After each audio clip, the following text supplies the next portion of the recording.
transcurran de la manera que nosotros queremos. Yo sé, Señor, que a veces intentamos hacer alarde de nosotros mismos, como si esto fuera lo que obra el corazón de otros. Muchas veces, Dios, verdaderamente intentamos tomar tu lugar, Señor. Pero Padre, esta mañana, Señor, yo quiero suplicarte por amor a Cristo, por amor a tu Hijo amado, quien ha muerto en la cruz, por amor a tu siervo Pablo, que nos dejó esto de tal manera y tan claro que nosotros pudiéramos tomar de ejemplo. Gracias por tu Espíritu que inspiró cada una de estas palabras para que nosotros tengamos tranquilidad y sepamos que tú, Señor, estás obrando. Oh Padre, he aquí, Señor, a tu iglesia, mira también a tu siervo, míranos con necesidad, estamos delante de ti. Tu palabra dice que tu Hijo se pasea por la iglesia en este momento. Y nosotros anhelamos, Señor, que eso que está haciendo tu Hijo repercuta en nuestros corazones más allá de nuestra mente. Que no sea solamente información, sino que podamos mediante esto ser equipados para vivir, ser equipados, Señor, para salir al mundo entendiendo que estás con nosotros y que tu gracia basta, Señor. Así que, Padre, rogamos por amor a tu Hijo, por tu Espíritu, Señor, que por favor, en este tiempo, Señor, que estemos acá, tú seas obrando, Señor, para el bien de tus hijos. Oh Padre, mira nuestras debilidades. Hemos venido a ti, Señor, porque sabemos que solamente en ti hay refugio. Venimos a ti, Señor, no como aquel, Padre, que es suficiente. No venimos aquí tampoco a ti para que tú instruyas nuestra mente. Básicamente venimos para que tú obres en nuestros corazones débiles, Señor. Así que, Padre, por favor, te lo rogamos, por amor a tu Hijo Jesús, que tú obres en nuestros corazones esta mañana para darnos, Señor, de tu Espíritu paz y también tranquilidad. En el nombre de Jesús. Amén y amén. Amén. Muy bien. Usted se da cuenta de que este pasaje es un pasaje más bien un poco extraño, ¿no? Porque se refiere a un evento particular bien asombroso que está ocurriendo allí. Y ustedes se preguntarán por qué Pablo está haciendo eco de esto que ha ocurrido con él en medio de un libro como esto y sobre todo en medio de una iglesia como esta, ¿no? Porque recuerde que la iglesia de Corinto no es que sea la iglesia modelo, ¿no? No es que sea la iglesia a la que deberían intentar llegar algunos. Claro, en nuestros días vemos una gran cantidad de iglesias intentando llegar hacia ese lugar, intentando ser como la iglesia de Corinto, de estar hablando todos en lengua, de todos tener revelaciones, de todos estar viendo hacerse milagros, de todos decir yo tengo el don de esto o el don de esto. Vemos eso en nuestros días, pero la Escritura no coloca a la iglesia de Corinto como la iglesia modelo. La iglesia de Corinto es una iglesia como cualquier otra iglesia, pero es una iglesia que tiene luchas que son fuertes, que para nosotros son un poco escandalosas porque Occidente ha avanzado mucho de ese tiempo a hoy. O sea, ver a un hombre, por ejemplo, cometiendo incesto es algo impresionante, ¿no? O ver a dos hermanos que están litigando judicialmente entre ellos en la misma iglesia, eso es algo fuerte para nosotros. O ver que hay gente que está comiendo la cena del Señor de manera indigna, eso es algo más bien fuerte también. Pero la iglesia de Corinto está experimentando una situación particular en la que en su contexto está aprendiendo a hacer las cosas. Y ese es el propósito por el que se escriben estas cartas. Ellos están escribiéndole a Pablo para que Pablo le responda a ciertas preguntas que ellos tienen. Por ejemplo, en la primera carta ellos le preguntan a Pablo qué hacer si uno se vuelve creyente. ¿Hay que dejar al esposo o a la esposa? ¿Qué hacer si la esposa o el esposo se niega a tener relaciones sexuales con su pareja? ¿Qué hacer si esto? Ellos están preguntando cosas a ellos. ¿Cómo se practica la cena del Señor? ¿Es esto? ¿Se deben colocar se deben las mujeres colocar tiene un nombre específico en el hebreo, pero para nosotros es simplemente como cubrirse su cabeza, ¿no?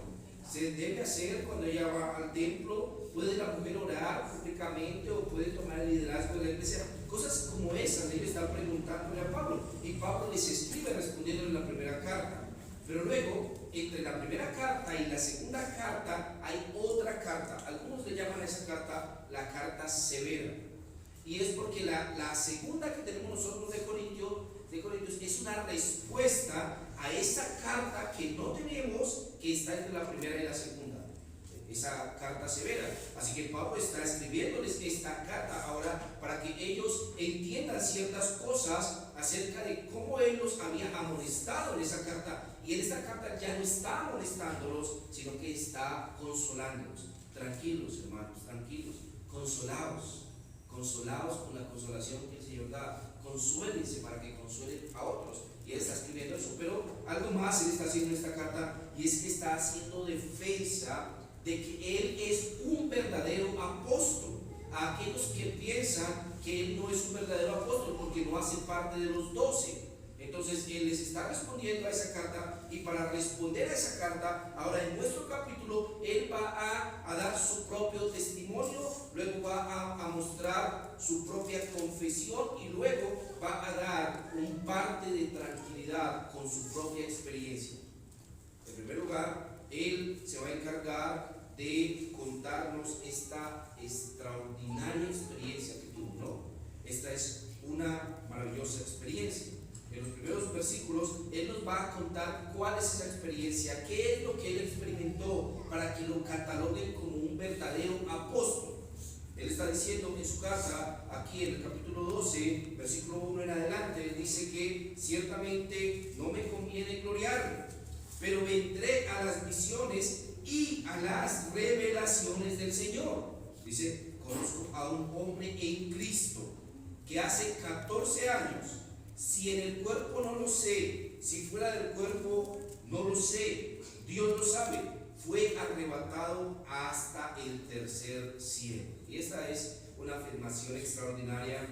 Ustedes recordarán que en la cultura hebrea hay una creencia de que el cielo está dividido en una especie de 3 etapas o 3 secciones que le llaman primero, segundo y tercer cielo, y varias veces es mencionado por ellos el tercer cielo como una forma de hablar del lugar especial en el que habita Dios de manera particular. Entonces los hebreos piensan que existe el primer cielo, que es el cielo de las nubes, donde vuelan las aves, donde se encuentra todo. Luego está el segundo cielo, que es el cielo del universo, la zona en donde se encuentran los planetas, las estrellas de diferente índole, y está el tercer cielo, que es el lugar donde habita el Señor. Y esta es una creencia que está en medio de los judíos. Ahora, es probable que no podamos nosotros afirmar algo como eso de manera contundente, como que allá hay una división como esa, pero al menos entre la cultura de los hebreos, ellos la creían y ellos la mencionan de esa manera. No es solamente el caso de Pablo, también es el caso de Salomón. Por allá atrás él habla de eso mismo, del cielo como una especie de 3 secciones diferentes, donde el tercer cielo es el lugar donde habita especialmente el Señor. Y el tercer cielo es un lugar en donde de forma natural o voluntaria no puede entrar nadie. No puede entrar nadie porque quiera ir allá. O sea, no intente encontrar el tercer cielo con su telescopio. No va a verlo, ¿no? Pero es el lugar, según ellos, en el que habita Dios y la presencia del Señor, donde está el Señor reinando con sus ángeles. El lugar donde se encuentra el verdadero templo del cual Moisés tomó la figura para construir el tabernáculo terrenal. Es allá en donde habita el Señor en luz inaccesible, un lugar donde ningún hombre ha visto ni puede ver jamás, ¿no? Esa es la afirmación de Pablo a Timoteo. El Señor está allí en ese lugar donde los hombres no pueden ver. Él habita en luz inaccesible, donde los hombres no pueden ver. Así que, claro, nosotros vemos a Pablo aquí hablando entonces a estos hombres en Corinto, muchos de ellos gentiles, otros judíos. Muchos de ellos entendían el lenguaje al que él se estaba refiriendo, un tercer cielo, un lugar en donde habita la presencia especial del Señor, donde los hombres no pueden ir. Pero yo, dice Pablo, el que se va a gloriar acá, habita en ese lugar inaccesible, y yo voy a ir allá. Yo me a ir allá, estuve allá, de hecho, dice, pero vendré a estas visiones y las revelaciones del Señor. Así que él está hablando de una sensación que él no puede describir por su propia cuenta. Él está hablando de si una visión o una revelación, él no lo sabe. Pero él va a venir a ellos y dice, conozco a un hombre en Cristo, o sea, no el que era incrédulo, no es cuando yo era judío, es cuando ya me volví cristiano, que hace 14 años, si en el cuerpo no lo sé, si fuera del cuerpo no lo sé, Dios lo sabe, fue arrebatado hasta el tercer cielo. Y entonces mira cómo él está mencionando esto. Y él luego dice, oh, y conozco a tal hombre. Hay un hombre en Cristo y yo conozco a ese hombre.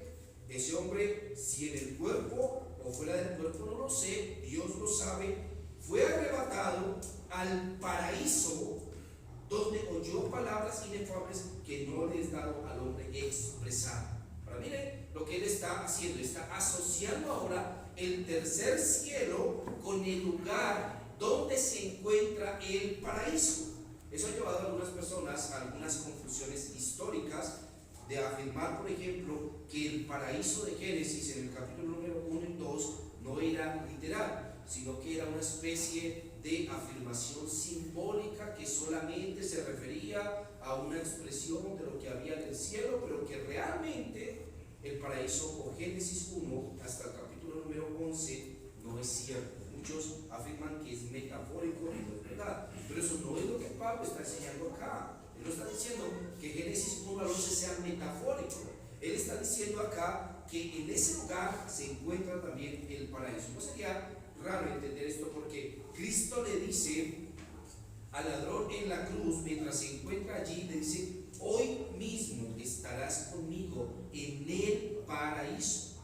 Él no está hablando de una especie de sueño del alma, como afirman los testigos de Jehová o los adventistas del séptimo día. Él está hablando aquí de una presencia real del verdadero día, del día de hoy, ¿no? Del día de hoy, ¿no? Los testigos de Jehová, para poder lidiar con el asunto, tuvieron que manipular su Biblia para decir una cosa distinta. Así que cuando usted ve una de sus Biblias, no dice, yo te digo, hoy estarás conmigo en el paraíso, sino que ellos dicen, en verdad te digo, hoy estarás conmigo en el paraíso. O sea, corre la coma un lugar para que suene la expresión de una manera totalmente diferente y de esa manera salir del asunto y la problemática que les genera el hecho de que el alma no muera o de que el alma no se encuentre dormida, que no existe un sueño del alma, sino que al morir estemos en la presencia del Señor o lejos de su presencia.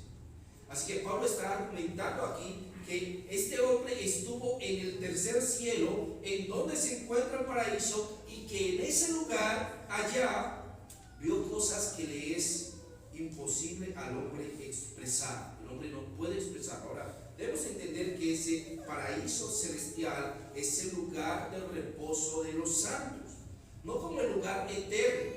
No es que el paraíso sea allá, no es que al morir se acabe todo, no. La muerte no es el fin. Nosotros hemos recibido del Señor la promesa de que volveremos alguna vez a este lugar y que entonces el Señor hará cielo nuevo y tierra nueva para nosotros y habitaremos en cielo nuevo y tierra nueva. Pero ese lugar intermedio, ese lugar donde está, según la expresión de Pablo, es el paraíso. Es el paraíso. Ahora, es importante, mis hermanos, pensar esto, porque Pablo está contando algo impresionante, ¿no?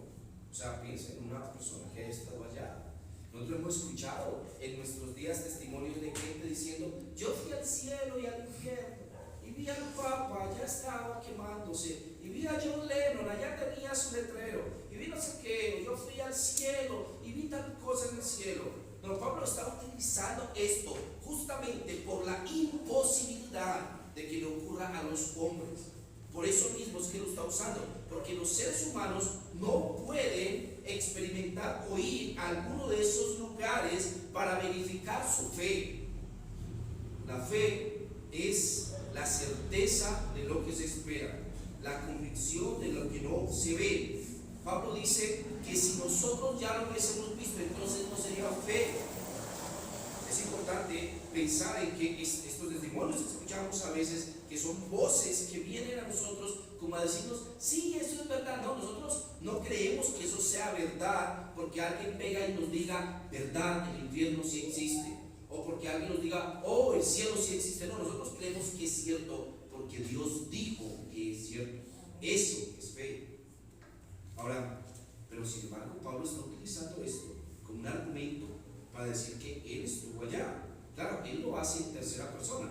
Es una forma sutil de no mencionarse a uno mismo, ¿no?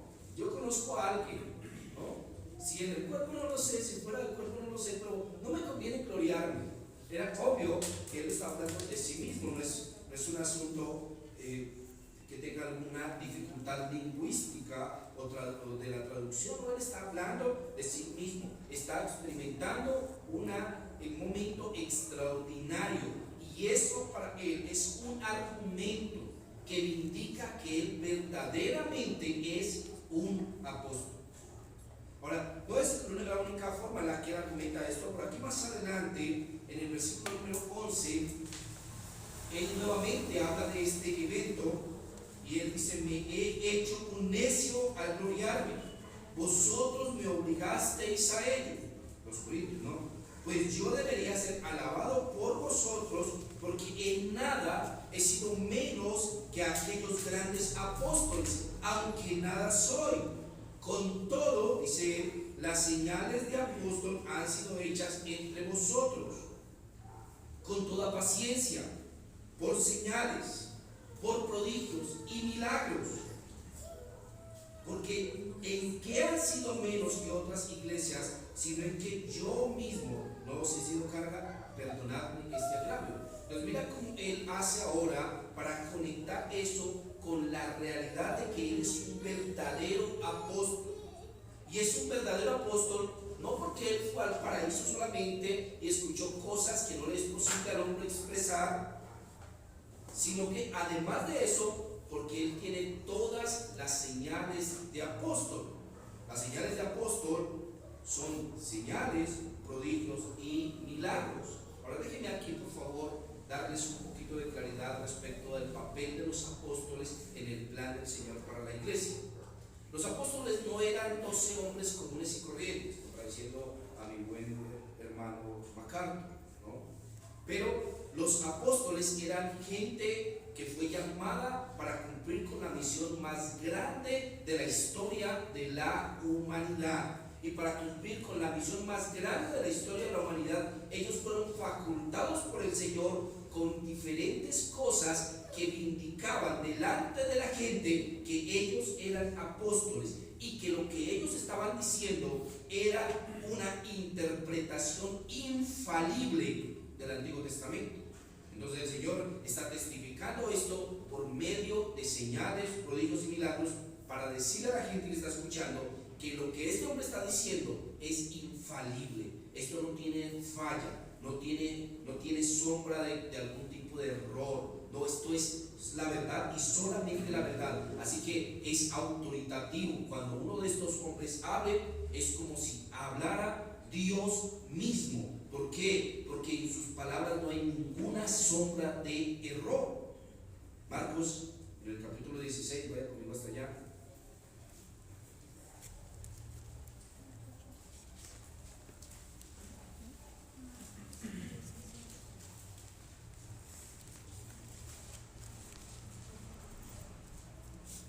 Marcos, en el capítulo número 16, reciben los apóstoles una encomienda de parte del Señor. Escuchen lo que les dice. Dice, y les dijo, id por todo el mundo y predicad el evangelio a toda criatura. El que creyere y fuere bautizado será salvo, mas el que no creyere será condenado. Y estas señales seguirán a los que creen. En mi nombre echarán fuera demonios, hablarán nuevas lenguas, tomarán en las manos serpientes, y si vieren cosa mortífera no les hará daño. Sobre los enfermos pondrán sus manos y sanarán. Y el Señor, después que les habló, fue recibido arriba en el cielo y se sentó a la diestra de Dios. Y ellos, saliendo, predicaron en todas partes, ayudándoles el Señor y confirmando la palabra con las señales que les seguían. Lo que ocurría era más o menos esto: los apóstoles irían a predicar, y mientras ellos predicaban, la audiencia que está escuchando esto recibiría dones extraordinarios de parte del Espíritu, según la voluntad del Espíritu. Como él quisiera, iba a darle a las personas. Pero donde no había ningún apóstol, entonces no habría ninguna de estas manifestaciones extraordinarias del Espíritu Santo. El autor de Hebreos, que yo pienso que es Pablo, en el capítulo 2 escribió estas palabras hablando de lo que el Señor hizo para confirmar la palabra de ellos. Escuche lo que dice: porque si la palabra dicha por medio de ángeles fue firme, y toda transgresión y desobediencia recibió justa retribución, ¿cómo escaparemos nosotros si descuidamos una salvación tan grande? Ahora escuche lo que dice: la cual, habiendo sido anunciada primeramente por el Señor, nos fue confirmada por los que oyeron. ¿Cómo nos fue confirmada por los que oyeron? Testificando Dios juntamente con ellos, con señales y prodigios y diversos milagros y repartimientos del Espíritu Santo según su voluntad. Entonces mira cómo es que el autor de Hebreos lo coloca. Él dice que Dios está testificando con ellos, con señales y prodigios y diversos milagros y repartimientos del Espíritu Santo. Ahora, ¿quiénes son ellos? El autor de Hebreos nos dice: los que oyeron. Estos a los que él se refiere como los que oyeron son los apóstoles. Pedro nos dice en su primera carta, en su segunda carta, afirmando la autoridad de la Escritura, que ellos fueron testigos auditivos de Cristo y de Dios mismo desde los cielos, cuando les habló el Señor en el monte de la transfiguración. Pero no es el único evento que tenemos donde algo así ocurra. En todo el libro de Hechos encontramos un montón de señales extraordinarias, pero cuando usted observa, las señales extraordinarias nunca ocurren en un lugar o fuera de la presencia de uno de los apóstoles. Así que cuando usted lee las señales extraordinarias del libro de Hechos, muchas de ellas siempre va a estar allí un apóstol predicando el Evangelio. Hechos, en el capítulo 2, en el capítulo 8, en el capítulo 10, en cada uno de esos escenarios se encuentra siempre un apóstol. Pero ¿cómo podemos saber que realmente en los lugares donde no estuvieron los apóstoles no ocurrieron estas señales extraordinarias o estos dones extraordinarios? Bueno, Pablo nos lo va a confirmar en Romanos, en el capítulo 1. Vaya conmigo hasta allá. Romanos, capítulo 1.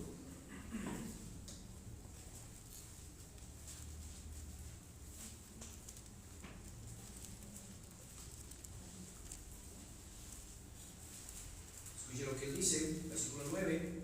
Romanos, capítulo 1, en el versículo número 9. Escuche lo que dice: porque testigo me es Dios, a quien sirvo en mi espíritu, en el evangelio de su Hijo, de que sin cesar hago mención de vosotros siempre en mis oraciones, rogando que de alguna manera tenga al fin, por la voluntad de Dios, un próspero viaje para ir a vosotros, porque deseo veros, escúchelo, para comunicaros algún don espiritual, a fin de que seáis confirmados. Esto es, para ser mutuamente confortados por la fe que nos es común a vosotros y a mí. ¿Qué pasó con la iglesia de Roma? Usted sabe todo lo que Pablo escribió a Roma, ¿no? Él escribe una carta a Romanos, que es tal vez la carta más explicativa del Evangelio y de la obra del Señor según el entendimiento de los doctos romanos, pero no tienen dones extraordinarios. Y ¿Y por qué sabemos que no tienen dones extraordinarios?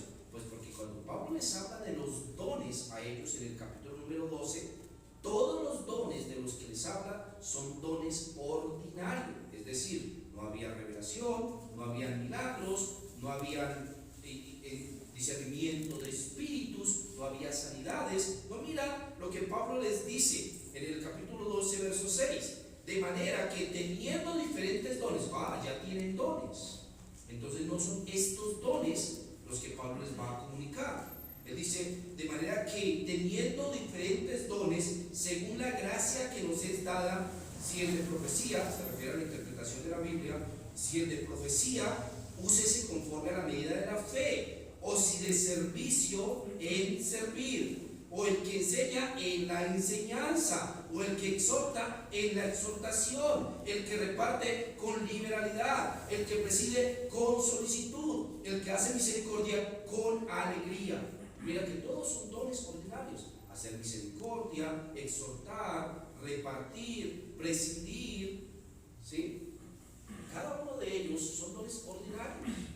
Así que cuando Pablo les escribe esto en el capítulo 1, no es porque ellos no tengan dones, es porque ellos no tienen dones extraordinarios. Y la razón por la que no tienen dones extraordinarios es porque ningún apóstol ha estado antes en la iglesia de Roma. Pablo no es el plantador de la iglesia de Roma, él no había ido nunca a Roma. Escuchen lo que él dice: si rogando a ver si de alguna manera tenga al fin, por la voluntad de Dios, un próspero viaje para ir a vosotros.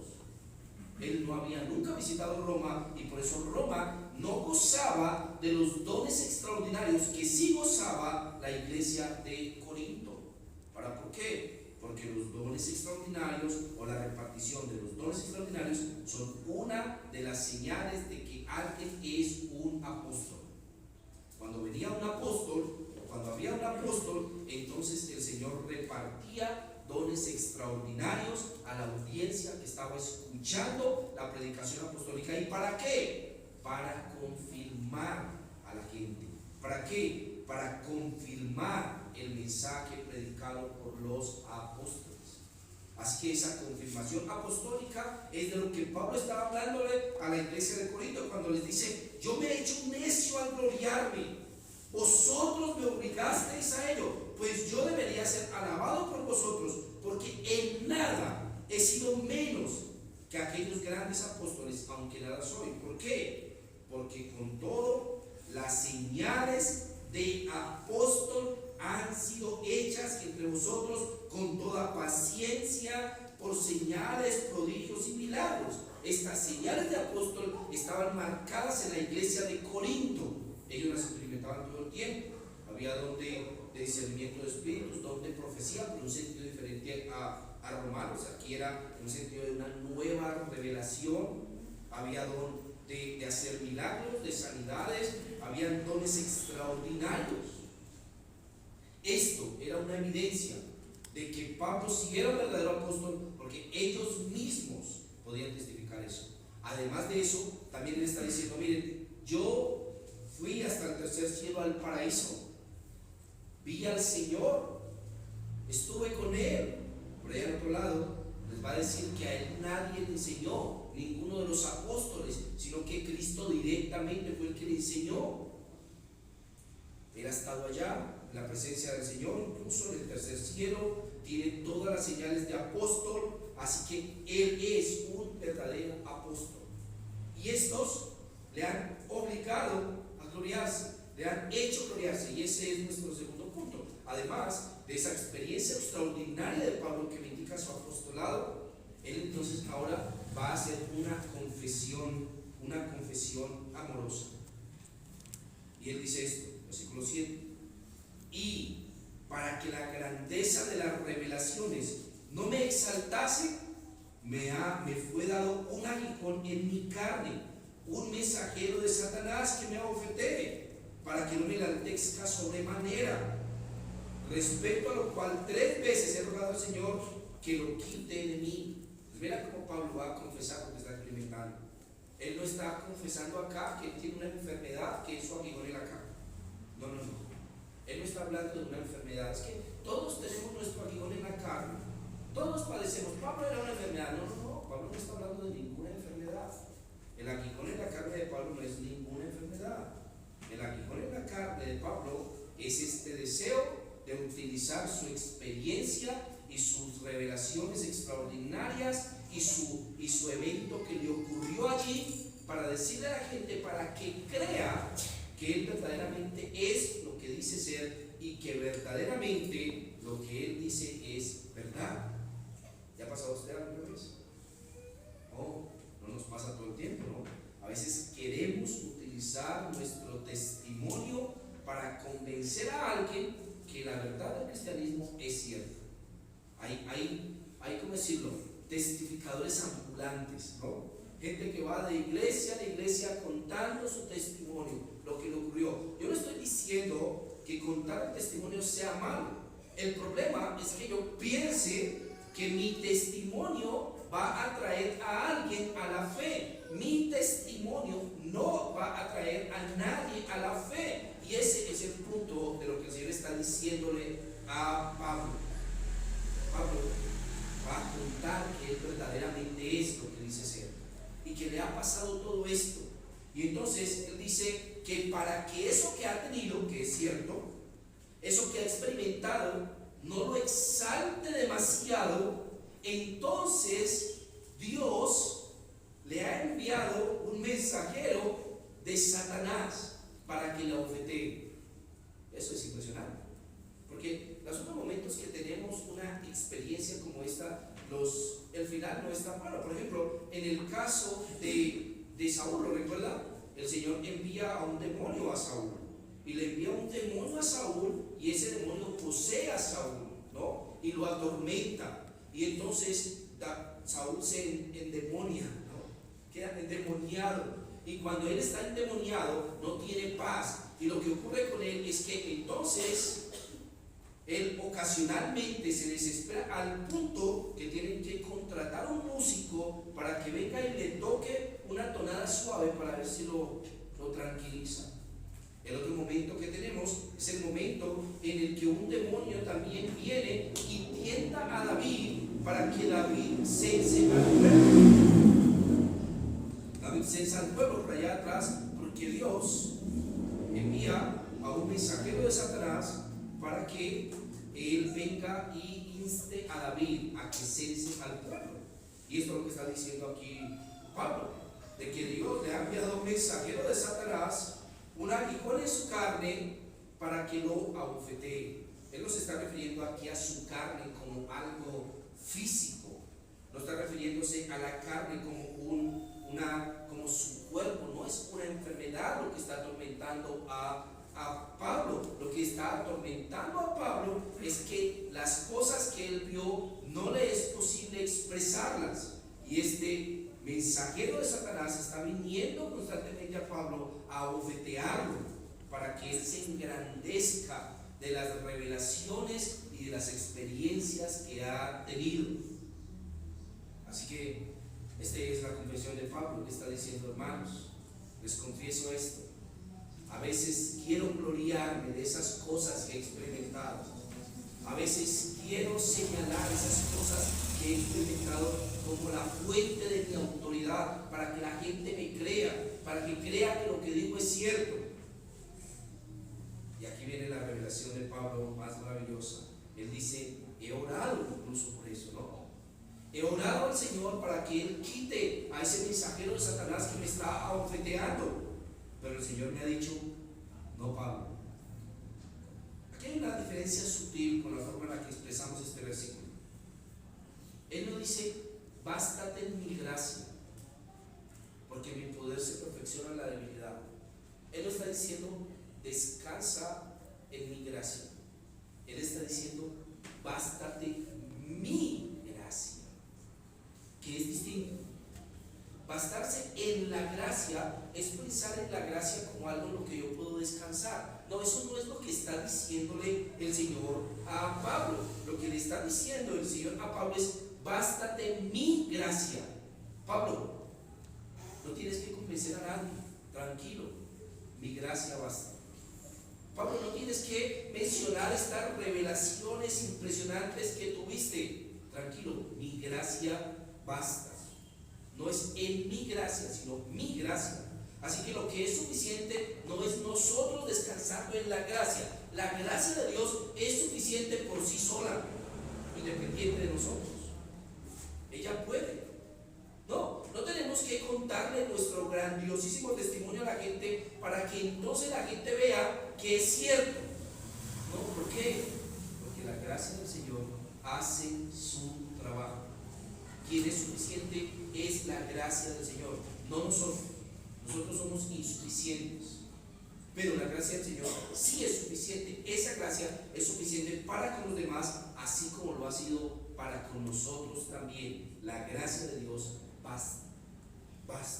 Entonces le dice, bástate mi gracia. No le metamos ahí ese artículo en, porque entonces cambia de sentido. Es nosotros descansando allí en la gracia del Señor. No es eso lo que dice. Es nosotros estando ajenos, indiferentes, independientes de nosotros. La gracia del Señor va a actuar como quiera, porque su gracia es suficiente. Bástate mi gracia. Ahora, ¿por qué debo descansar en que la gracia de Dios es suficiente? Bueno, Pablo, porque mi poder se perfecciona en la debilidad. Porque no importa si tú eres débil, no importa si te ven débil, no importa si el otro es débil, no importa si lo ven débil. No, la gracia de Dios es suficiente. La gracia de Dios no toma a los más entendidos, a los que lo han comprendido.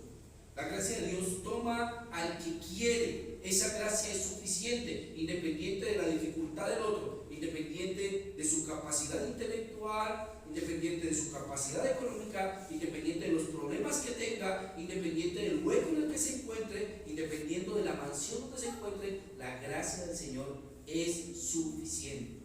Y el Señor va a mostrar eso llamando a lo más débil y a lo más menospreciado del mundo, a lo más vil y menospreciado. Pablo le argumentó en la primera carta a los Corintios diciéndole que Dios no ha llamado a los más sabios ni a los más fuertes. El Señor ha llamado a lo más vil y menospreciado del mundo, y lo ha hecho como Él ha querido.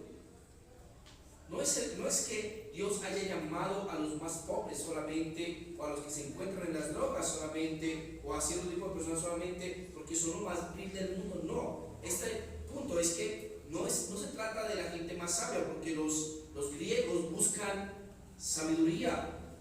No se trata de la gente que ve más señales, porque los judíos buscan señales. Pero para el Señor ni el judío ni el griego es algo, sino que el Señor le ha placido revelarse a los niños para avergonzar a los sabios. Ha llamado a lo más vil y lo menospreciado del mundo, porque su gracia es suficiente para hacer su obra. Y esto es lo que Pablo está entendiendo aquí y lo que está confesando aquí. Hermanos, les hago esta revelación. Soy tentado por un mensajero de Satanás para gloriarme por lo que he experimentado, para gloriarme por lo que soy. Pero el Señor me ha dicho, no, bástate mi gracia. No te voy a quitar tus debilidades, Pablo. Te las voy a dejar, porque mi gracia es suficiente. ¿Tú eres malo para evangelizar? Pues no te voy a volver bueno para evangelizar. ¿Por qué? Porque vas a ver en medio de eso que mi gracia es suficiente. Vas a quedarte con tus debilidades, pero mi gracia es suficiente. Bástate mi gracia. En tercer lugar, Pablo va a aplicar estas palabras aquí al contexto particular de la iglesia de Cristo. Escuche lo que dice: y me ha dicho, bástate mi gracia, porque mi poder se perfecciona en la debilidad. Por tanto, como conclusión, de buena gana me gloriaré más en mis debilidades, para que repose sobre mí el poder de Cristo. Por lo cual, por amor a Cristo, me gozo en las debilidades, en afrentas, en necesidades, en persecuciones, en angustias, porque cuando soy débil, entonces soy fuerte. Y esta es la aplicación de él a esa verdad de lo que Dios le ha dicho, que su gracia basta. Escuche lo que él dice. Hace una aclaración primero de cuáles son sus debilidades. ¿Cuáles son sus debilidades? Afrentas, necesidades, persecuciones, angustias y otro tipo de debilidades. Otras debilidades también tiene. Pero, dice, cuando tengo esas debilidades, entonces basta la gracia de Dios.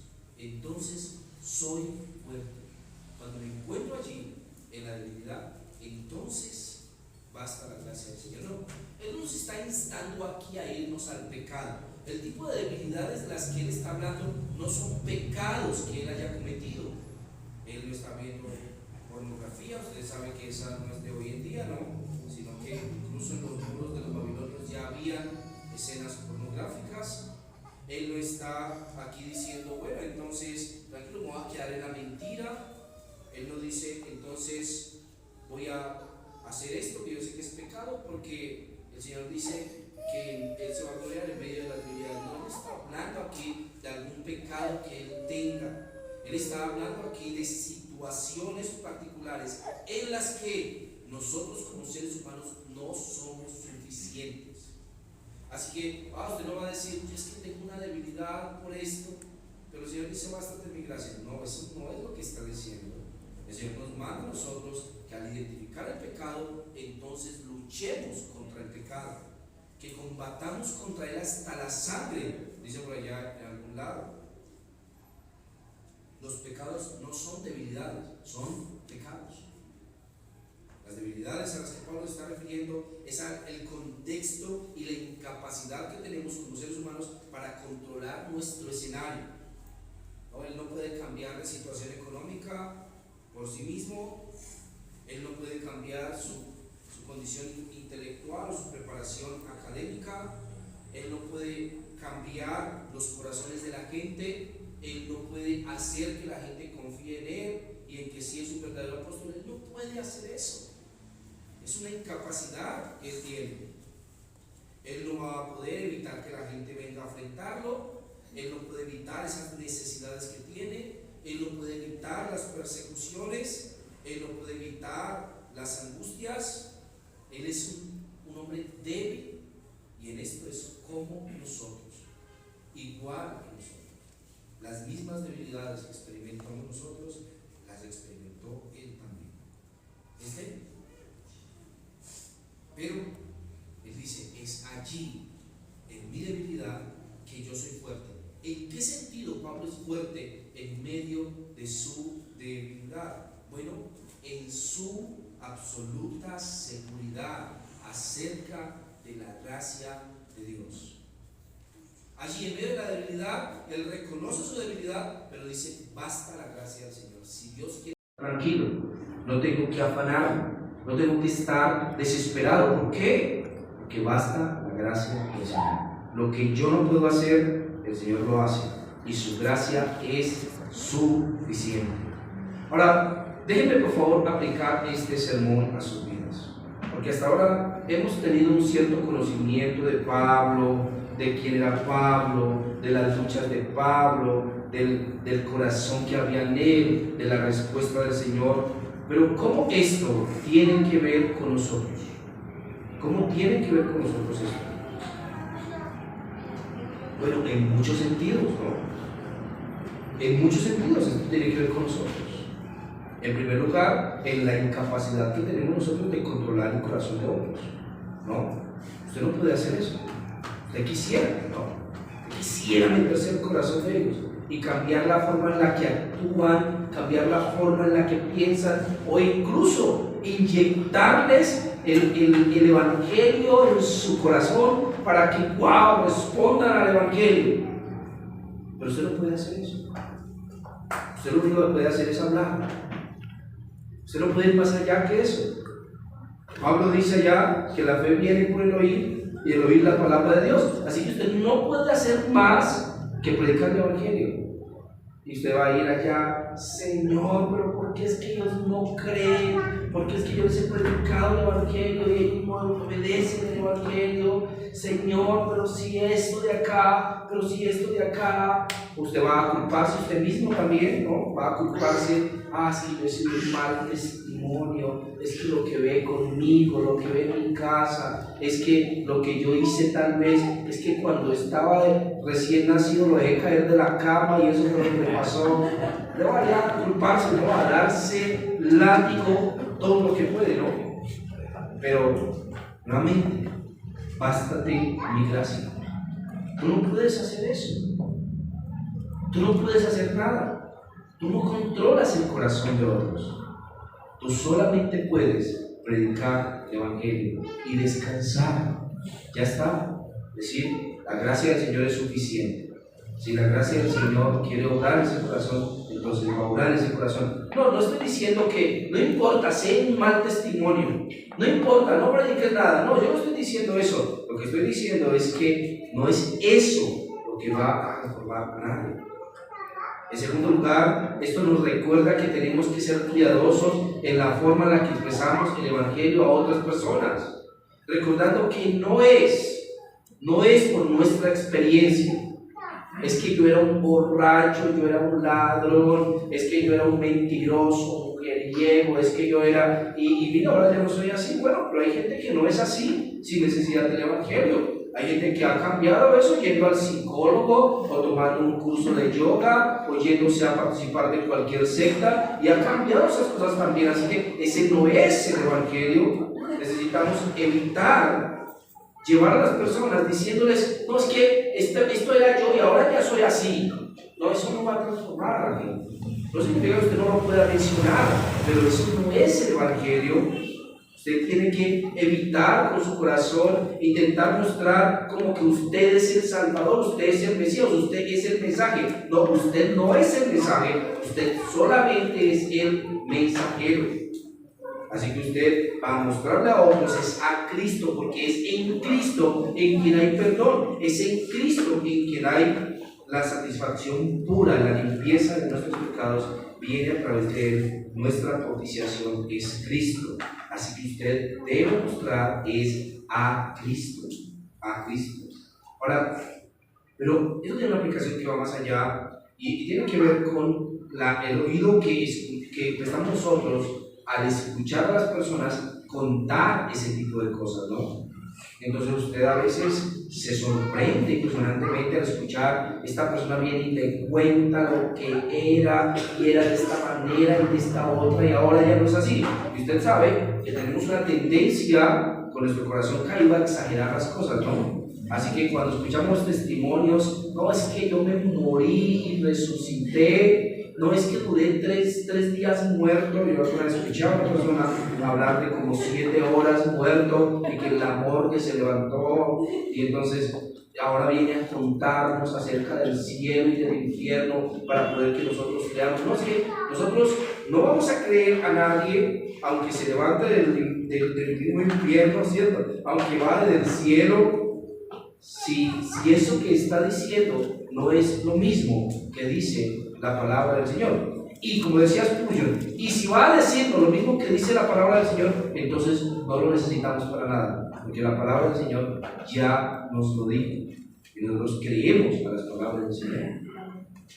Hay hombres que tienen empleo solamente de contar sus testimonios de iglesia en iglesia, semana tras semana. Tenemos que ser cuidadosos. Sí, no estamos diciendo que no hay obras extraordinarias, o sea, que alguien le dé esto que le llaman el efecto Lázaro. Es algo impresionante. Uno dice, ¿cómo entenderlo? O que sufra de catalepsia, ¿cómo poder entender eso? Enfermedades en donde el cuerpo se encuentra totalmente parado. El corazón no late, la mente no genera ninguna señal, una especie de reinicio. Es impresionante. No lo entendemos muy bien, pero lo cierto es que no estuvo muerto.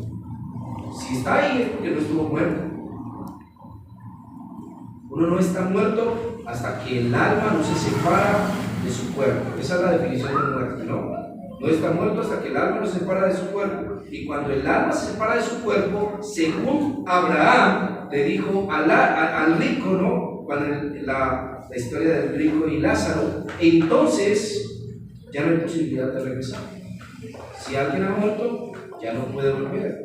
La Escritura dice que está dado al hombre que muera una sola vez y luego el juicio, ¿no? Solamente cuando hay eventos extraordinarios que sobrepasan cualquier evento particular, como lo vemos en Pablo, nosotros podemos escuchar esto. Y incluso esa historia de Pablo es la que Dios está diciendo a Pablo: Pablo, bástate mi gracia.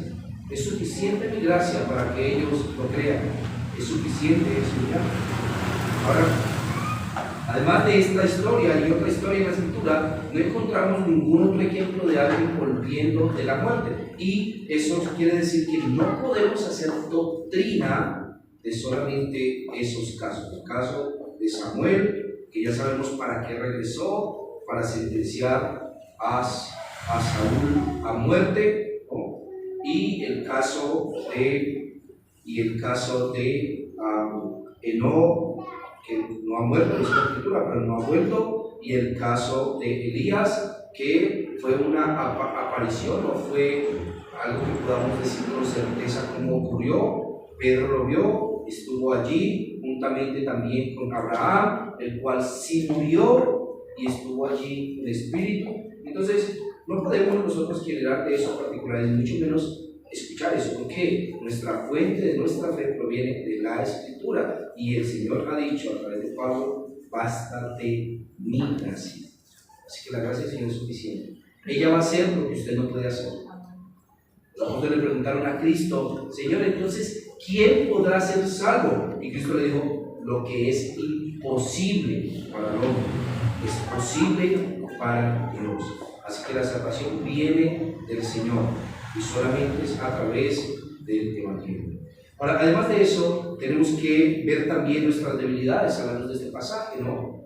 Nosotros solemos desesperarnos en medio de nuestras debilidades y queremos que Dios las quite todas, ¿no? Señor, dame la casa, Señor, un mejor sueldo, Señor, transforma el corazón de mi hijo o de mi esposo, Señor, quítame esta enfermedad, Señor, esto. Y queremos no tener debilidades, ¿no?